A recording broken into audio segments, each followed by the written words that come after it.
জ্যোতি এবার আদালতে উঠে কার সাক্ষী দিবে, নন্দিনী নাকি রাইসা? বিস্তারিত জানতে সম্পূর্ণ ভিডিওটি দেখতে থাকুন।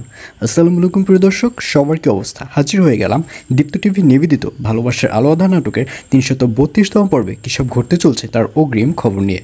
অলরাইট, এই পর্বে আপনারা দেখতে পারবেন রাইসার উকিল যখন মাহিনকে কাঠগড়ায় দাঁড় করিয়ে জিজ্ঞাসাবাদ করবে, ঠিক তখনই ডিবি তারানা ও আরজুকে দেখা যাবে তারা দুজন মিলে জ্যোতিকে আদালতে নিয়ে আসবে।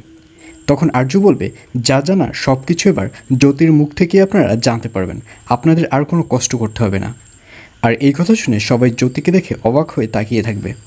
তখন এক পর্যায়ে জ্যোতিকে দেখা যাবে তাকে কাঠগড়ায় উঠানো হবে এবং জ্যোতি যখন কাঠগড়ায় দাঁড়াবে তখন রাইসার যে উকিল রয়েছে সে জ্যোতিকে জিজ্ঞাসাবাদ করবে। রাইসার উকিল নন্দিনীকে দেখেই বলবে, আচ্ছা দেখুন তো ওনাকে আপনি চিনেন কিনা? আর এই কথা শুনে জ্যোতি বলবে, হ্যাঁ ওনাকে আমি চিনি, উনি হচ্ছে আমার ভাসুরের স্ত্রী। আর এই কথা শুনে সেই উকিল বলবে, এই লোকটাই তো আপনাকে কিডন্যাপ করতে চেয়েছিল, রাইট? আর এই কথা শুনে জ্যোতিকে দেখা যাবে সে নন্দিনীর দিকে হাঁ করে তাকিয়ে থাকবে। তখন নন্দিনী জ্যোতিকে বলবে, কী ব্যাপার জ্যোতি, তুমি কোনো কথা বলছো না কেন? তুমি বলো যে আমি তোমাকে কিডন্যাপ করতে চাইনি। কিন্তু তখনও জ্যোতিকে কোনো কথা বলতে দেখা যাবে না। তখন অর্ককে দেখা যাবে, সেও বলবে। অর্ক বলবে, আন্টি আপনি এখনও কেন চুপ করে আছেন? আপনি দয়া করে সত্যি কথাটি বলেন।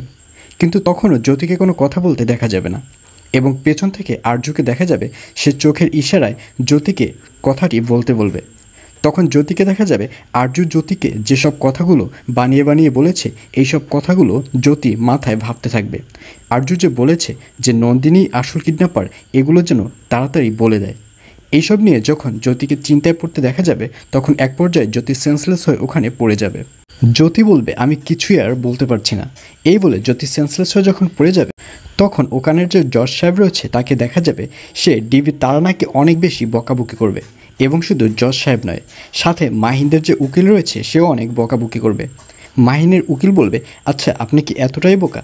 আপনি অসুস্থ একজন রুগীকে এখানে সাক্ষী দেওয়ার জন্য নিয়ে এসেছেন? আসলে আপনাকে ডিবির চাকরি কে দিয়েছে?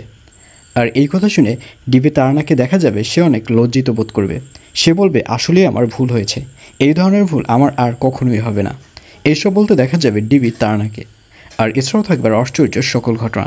সুতরাং সবাইকে ভালোবাসার আলো আঁধার নাটকের ৩৩২তম পর্ব দেখার আমন্ত্রণ রইল।